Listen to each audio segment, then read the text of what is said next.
I'm Madeline Jane Auble, and this is Window Dressing, Glamour Girl Next Door, MGM to Playboy. This week, it's Dyan Cannon Part 2, leading into my discussion about the life and death of Rebecca Schaeffer. Her last two film roles, The End of Innocence and Scenes from the Class Struggle in Beverly Hills, will be the focus. The 1990 film The End of Innocence was written and directed by Dyan Cannon. The film stars Dyan as Stephanie, a woman who is loosely based on her own life experiences, including her bout in a rehab/mental institution. The younger version of Stephanie is played by Rebecca Schaeffer. Rebecca was murdered by a fan shortly after this movie wrapped. Her murder is in large measure what led to California's and eventually the whole country's first stalking laws. Her death, along with a handful of other high-profile celebrity deaths the decade prior, were and remained very impactful for women across the country. The End of Innocence is no longer available. I don't know the story with the rights or why it's out of circulation, but I do know that Dyan Cannon spent nearly $3 million of her own money to get it made. It's a great movie, and we are going to talk about it even though I was only able to view 59 minutes of the 103-minute runtime. I have a dim memory of seeing this movie on TV when I was a kid, probably within a few years of its release, but I don't actually remember the ending.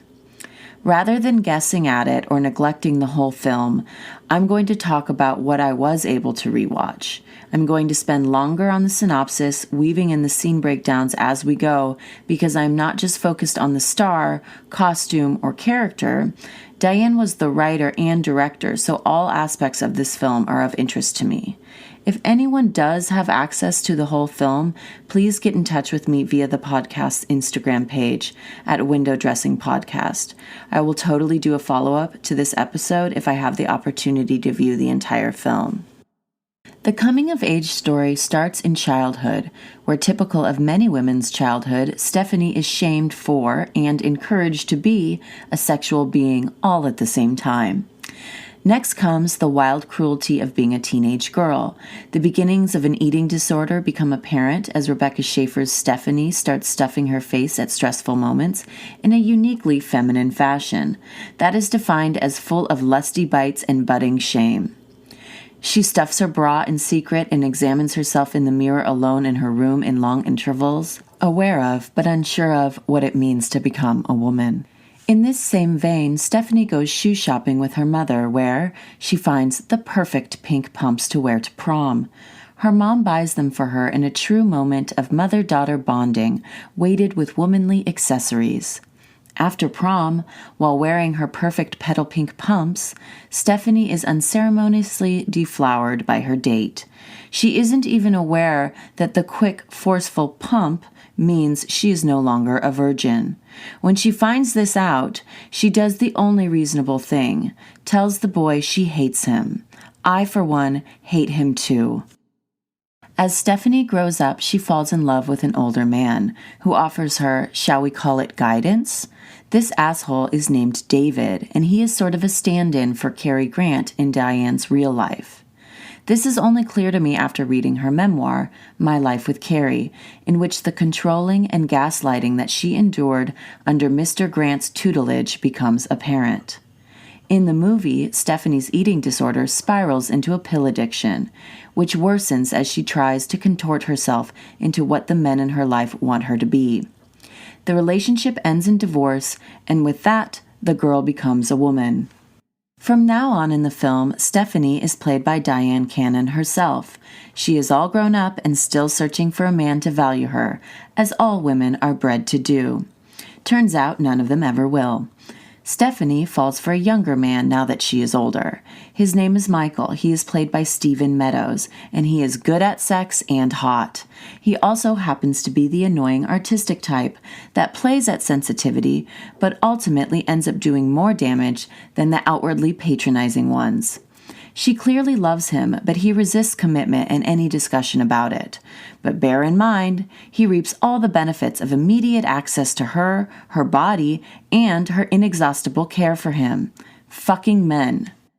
As the relationship, or lack thereof, progresses, Stephanie becomes more desperate for approval, which makes sense given the accumulation of time invested in him. He starts standing her up for multiple dates and, in general, keeping her waiting. And as we learned from the hysterical housewife in Death Trap, neglect is as bad as murder. I can also speak from personal experience that there is nothing more soul-crushing than waiting for someone who never shows up, comes through, calls, whatever, and so on. Being last on the list is one of the ultimate hallmarks of the patriarchy. Stephanie discovers Michael is cheating on her one night after another missed date, in which she literally sat at home waiting for him for hours. Before she goes to bed, she calls his house. A woman answers. She asks if Michael is there. The woman says, "He just stepped out," and hangs up the phone. Just to make sure she dialed the right number, keep in mind this is 1990, landlines only, she calls back again. The same woman answers. The next day, a devastated Stephanie argues with Michael on the phone, asking him who that woman was. He completely gaslights her, says she dialed the wrong number, and out of desperation and likely over-exercise and hunger from her now long-standing eating disorder, she apologizes to him for being suspicious. This is a well-worn tale of how a man can steal absolutely everything from you through simple mistreatment. Women were taught to internalize other people's displeasure. I don't care how much you love yourself, if you're a woman, you have a bit of this breeding.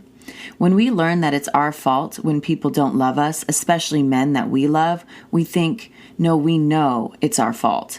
And as an act of self-preservation, we will choose to not believe the proof of their misdeeds, especially if someone is telling us it isn't true, actually lying to our face. It's a very relatable storyline, and one that I suspect comes from real and felt pain. Stephanie goes on as usual, working for her father, giving and getting nothing back in her relationship with Michael, and going full tilt into drugs and disordered eating. A montage sequence turns the female experience into a few quick frames of Stephanie piling in the pills, working out on a Stairmaster, and seductively devouring a pastry while smoking weed. Not to be mistaken for the ice cream bar while driving and smoking a cigarette scene that happens later. I love this. A montage really fucking works when the subject matter is something as universal as the ways in which women end up hurting themselves to survive the endless barrage of mistreatment we experience in the world. The next scene is one of the best scenes in any movie I have ever seen. Stephanie, overwhelmed by all aspects of her life but determined to make her relationship work, gets ready in front of her vanity mirror. This is where the Dyan Cannon touch is so brilliantly felt. Stephanie braids her signature wild curly blonde hair into 2 pigtails, and then she tries to wear a scarf over her head. The look she is going for is sort of gypsy cool girl, artistic, but also with a side of biker babe. She is wearing a cropped cardigan and jeans with cowboy boots. She ties the scarf to her head, but it isn't right. She then takes a box of tissues and begins to stack individual tissues on top of her head to create height, just like the younger her stuffed tissues into her bra. It's so funny to watch her delicately tie the scarf on top of the tower of tissues that created the perfect casual hair look for her artistic snob of a boyfriend. The look is effortless. The reality is a woman's lifeblood is spilt on effortless looks. She drives over to Michael's house and lets herself in. She reads his new writing that is in his typewriter and notices that the large portrait of the couple on the wall over his desk is covered with sticky notes. This visual representation of how she has been neglected and ignored visibly brings down her spirits until she spots 2 plane tickets on the bed. She is ecstatic. All her worries and self-doubts disappear instantly. She picks up the tickets and reads the names on them. It's not her name. His is there, but another woman's name is on the second ticket. When Michael finally gets home, well after dark, Stephanie is still there. She is sitting on the floor in the darkened space waiting for him. He switches on the light. She says nothing, but gets up off the floor and heads to the typewriter, where she pulls out the pages of his manuscript and begins to tear them up into itty-bitty pieces. Michael says, "Hey, Stephanie, what you doing?" She starts screaming at the top of her lungs, "You lied! You lied to me!" She lunges at him and he pushes her to the ground. She falls down and begins to pound the ground hard with one hand and screams, "You liar!" This is a remarkable scene. It is so real, so well acted, and absolutely victorious to watch.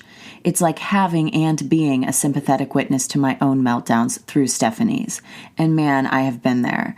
And many, many other women have too. The brilliance of Dyan in this scene is her absolute commitment to going there without any shame and no-holds-bar emotionality. It's an eruption of pent-up worthlessness that has been placed on her through the failures of the men in her life. I can feel her scream in my throat and the ache of her palm in mine. She continues to scream and pound her hands on the ground. "You liar, you lied, you cheated." Michael's meek response is that she is crazy and that she destroyed the only copy he had of his manuscript. Boo fucking who. He says, "I want you out of here." During the kerfuffle, her scarf and the Kleenex padding she used to give it extra oomph fell off her head. She's picking up and placing the individual Kleenex tissues on her head, but they are falling off as quickly as she can put them there.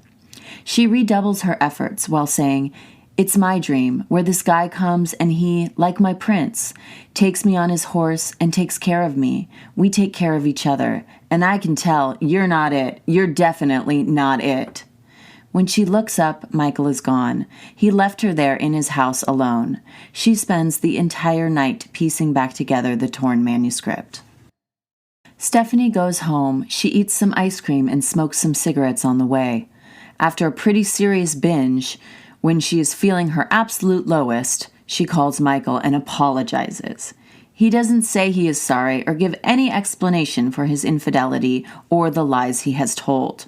She, out of a dark desperation, says she needs to see him so she can understand. He agrees to come by her house at 8 p.m. that night. She double-triple checks that he will really come. He promises. She cleans up her house, puts on an oversized pale pink sweater, likely a post-binge go-to look. Her hair is generously poofed and wild. She looks radiant, even after the night before. The doorbell rings, but it isn't Michael, it's her mother. She thinks Stephanie's father is cheating on her.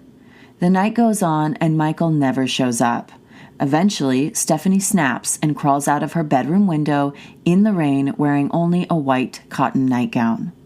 She walks down the road and then she sees a soft glow from a stranger's house on the hill. She climbs on her hands and knees up the muddy hill and pounds on the door of the stranger's house. The husband and wife who live there let her in. Stephanie spends the night in the fetal position in the corner of the living room. The last part of this scene is based on Dyan Cannon's real life. After her marriage and subsequent divorce from Cary Grant, a man who made her take LSD as a means of connecting with God, she was a mess. She was seeing a younger man, an artist, who often made her wait and, like her ex-husband, didn't treat her like a whole person.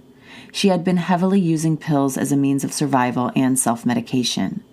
The night she snapped, she had a date with this younger man. He was supposed to pick her up at 7 p.m. 8, 9, then finally 11 p.m. rolled around, and he hadn't come or called.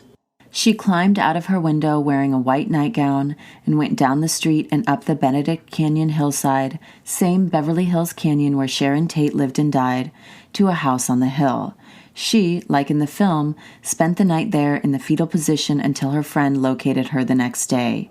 Her mother quickly institutionalized her, where she got sober and healthy, although it was and is never that simple. Dyan managed to take the pain she had experienced that is so specific to being a woman and infuse every role she played with it. She, as we have already discussed, has the ability to make the obscene mistreatment of women hysterically funny. It's because of her no-shame approach to embodying these wounded women that we as viewers are more able to be with our own wounding. Like Dyan in real life, Stephanie in the film was also institutionalized post her mental break. When she gets to the hospital, she fights like hell against the doctors and nurses, screaming and throwing things at them. When I first went to rehab, voluntarily, mind you, I was in heavy withdrawal and I was sobbing for hours on end. The nurse came into my room and asked me to stop crying. I found this to be such an outrageous request that I threw a clothing rack at her, and as soon as I could walk, I left that place and I hit their golden gate with my car on the way out. Suffice it to say that I found her tantrum upon entry completely reasonable. As Stephanie's withdrawal subsides, she takes part in group therapy that, in my opinion, is more like psych ward therapy than rehab therapy. Thankfully, I have experience with both, so I can parse the difference. She eventually has a breakthrough when she screams her head off to prove that she can manipulate her therapist into thinking she is crazy. The point this proves, in my opinion, is that she can move through the world safely if she can control others' opinions of her. The doctor didn't agree with my assessment, but it is certainly revealing of her state of mind and the naivety the doctor has about what womanhood entails. Later, her mother and father bring her more of her own clothes. This includes Michael's leather jacket. Stephanie cradles and smells the jacket. Later in group, she says she has to see him, meaning Michael. The doctor asks why. She says, "Because he makes everything in life okay for me." This is the last bit of dialogue before my 59 minutes of film run out. It's an important bit. It reveals the crux of the issue. Women always have to get permission. The more subtle and underground that permission becomes, the more internalized and deeply held our belief that we need it is. And actually, it isn't really a belief, but more of a learned bit of society's rules. So in order for us to, quote-unquote, get well, we have to identify and fix all of the male issues that infect our world and rise above everything and everyone that informed our understanding of what living in the world is. That is a tall fucking order, but very much in line with the common advice given to women now about asking for what you want and demanding equality. That's a fucking joke and deeply offensive. It places the blame on women for not getting equal pay, for example. If we blame women for our vocal fry, pleasing demeanor, care for others, and so on, we make it okay for men to treat us in a way that demands that we accommodate them to survive. Dyan Cannon is a force of nature, and I hope this film about her life, and simultaneously about all women's lives, gets a second chance to be seen. I am ending my Dyan discussion on this film not because it's the last thing she did, it most certainly is not, but because I really think it's the best. There are scenes in this film that are so well acted, I swear they come from my own life and not hers. It's also the last thing Rebecca Schaeffer ever did. She died at the hands of a crazed fan named Robert John Bardo, who specifically killed her because of a role she played in the 1989 film Scenes from the Class Struggle in Beverly Hills. Her character was a diversion from the wholesome role that she played on the TV sitcom My Sister Sam, the role she became famous for. This particular fan thought her role in the class struggle was slutty, so he got on a Greyhound bus and found her West Hollywood apartment complex through a private investigator who simply went to the DMV and shot her point blank. She died on July 18, 1989. She was 21 years old. She wasn't the first woman or the first high-profile woman to be stalked, attacked, or killed in Hollywood, or even in West Hollywood. But her murder marked the beginning of changes to the laws surrounding stalking. Dorothy Stratten, playmate and centerfold, was murdered by her ex-boyfriend on August 14, 1980. She was only 20 years old.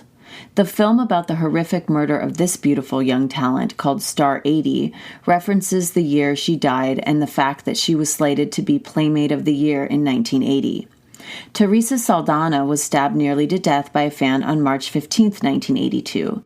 Thankfully, she survived and was able to make a film starring herself as herself called Victims for Victims, which I highly recommend. Dominique Dunn died November 4th, 1982, at age 22 as a result of injuries sustained when she was attacked by her ex-boyfriend on her porch of her West Hollywood home. These stories are important, just as important as Rebecca's. Women are killed by stalkers, known and unknown to them, every fucking day, and it's important to bear witness to that fact. Rebecca's stalker took notes from Theresa Saldana's, which he later admitted to. In some ways, Rebecca was the perfect victim. By that I mean it's easier to get the police on board if you don't know your attacker, and your innocence, as defined by the patriarchy, is unimpeachable.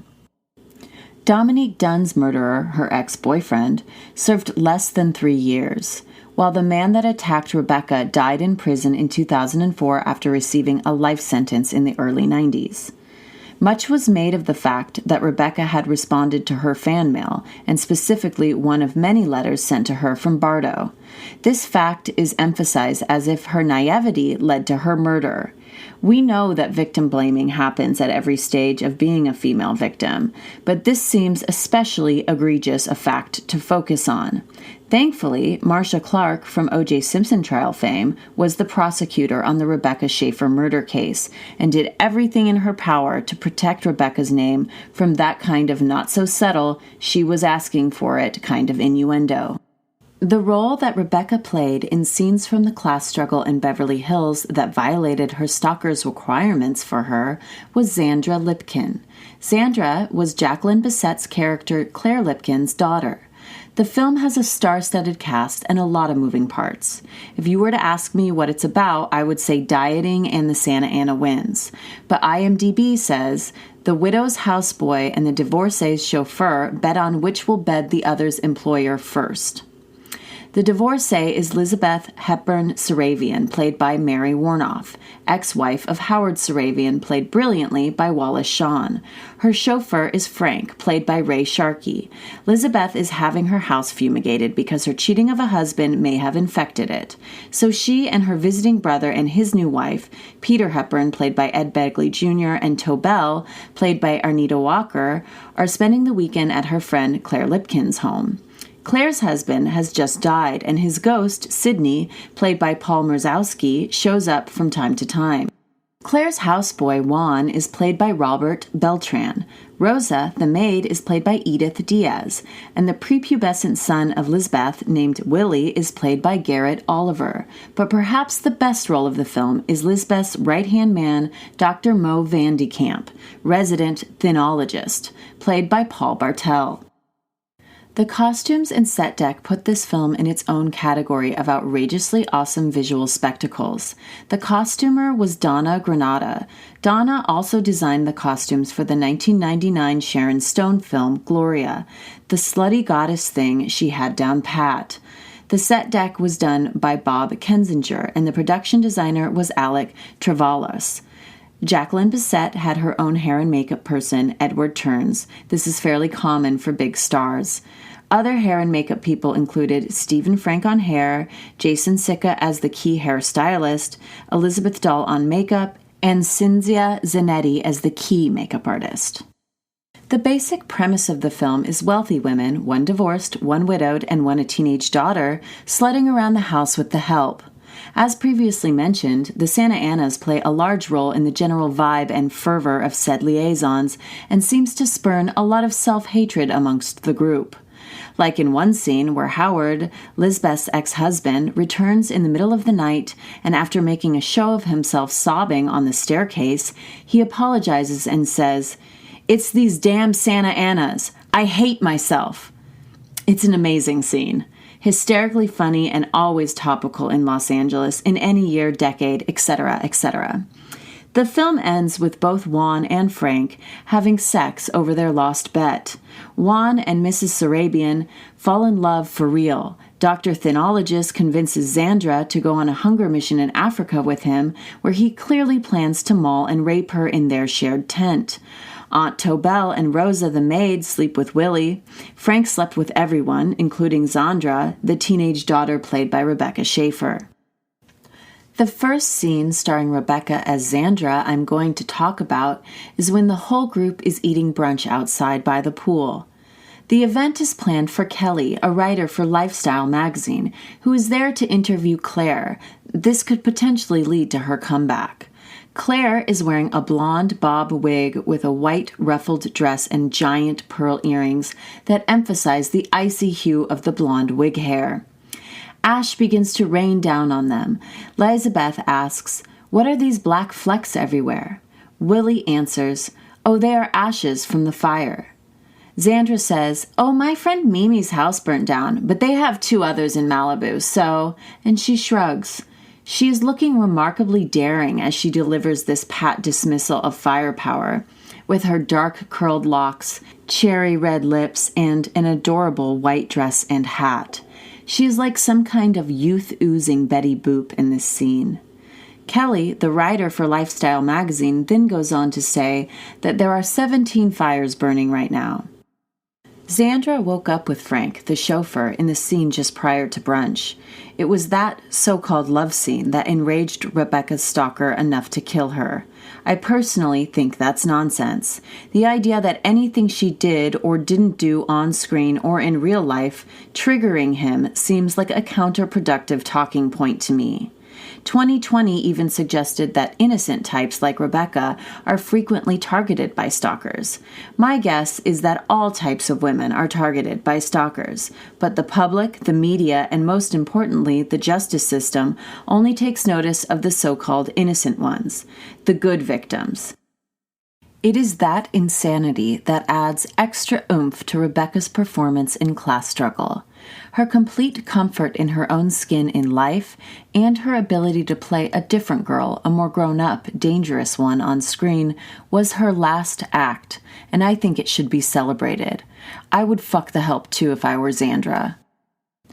The last scene of Rebecca's I'm going to highlight is one in which Xandra, Rebecca's character, and resident phenologist Dr. Mo Vandekamp are lounging around by the pool.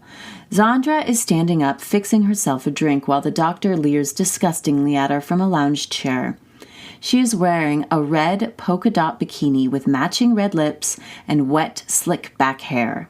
She looks unbelievably sexy, yet innocent, like Brenda Walsh at the beach with Dylan on 90210 a few years later. They both have that dark hair, pale skin combo that feels exotic in Southern California, especially when worn with a red bikini and matching red lipstick. Xandra says to the doctor through boo-hoo style sobs, "Mo, my life is so dumb. And what have I got to show for it?" Dr. Mo says, "You're still very young. You've barely just turned 17. She says, "Oh, Mo, I'm a coward. My idea of taking a risk is losing my birth control pills or shopping at Saks without a sale. I want to live, but I don't know how." Then she sobs loudly and says, "I hate myself." Another example of the Santa Ana-fueled self-hatred that only Southern Californians feel. It is at this point that Dr. Mo sells the impressionable young teen on the Africa for Hunger trip, where they will have to share a tent and so on. But more important than the rapey phenologist's plan for the nubile young teen is Rebecca's handling of this scene. Xandra's affect is played perfectly by Rebecca. She hits the high notes of her sobs like she is at the fucking opera. My listeners likely know by now that I absolutely delight in feminine expressions of rage, sadness, or anything akin to hysteria, as I believe it's well-deserved and just the tip of the iceberg in terms of the emotions stirring within the female psyche. Rebecca certainly understood the beauty of a woman sobbing in a bikini. Her portrayal of Xandra should be remembered as a victorious thing, not a trigger for a fragile male ego. The first law that went into effect as a result of Rebecca's murder and the previously mentioned stalking victims was the 1990 California State Law 646.9. That law criminalized the act of maliciously and repeatedly following or harassing someone, resulting in a credible threat or fear of death or injury. I'm paraphrasing.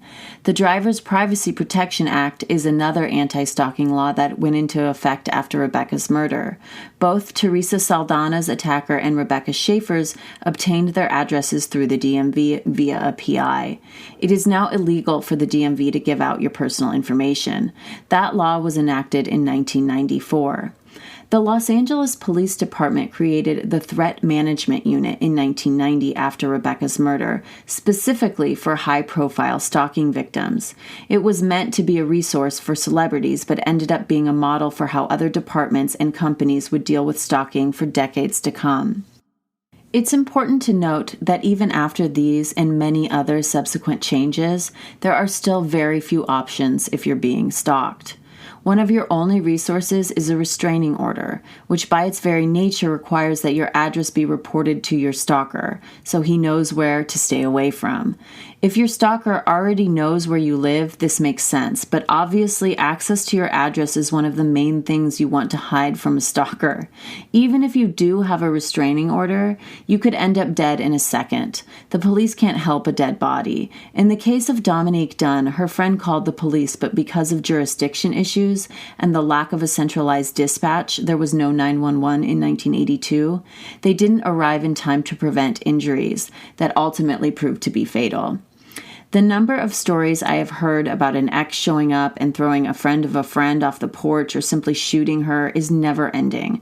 I myself have dealt with this issue over the course of my life multiple times. There are almost no effective resources. Next week, on Window Dressing, Glamour Girl Next Door, MGM to Playboy, I will be moving from feature film into music videos filmed like movies. Specifically, the two 1993 music videos starring Alicia Silverstone, Aerosmith's Cryin' and Crazy. This episode is not about Aerosmith. It's about Alicia and her earth-shattering effect on me and the culture, and her continued influence on teen girls everywhere through her iconic role as Cher in the 1995 film Clueless. Please follow the podcast on Instagram at Window Dressing Podcast and consider supporting this effort financially with a donation through Spotify. Thank you for listening. I'm Madeline Jane Auble.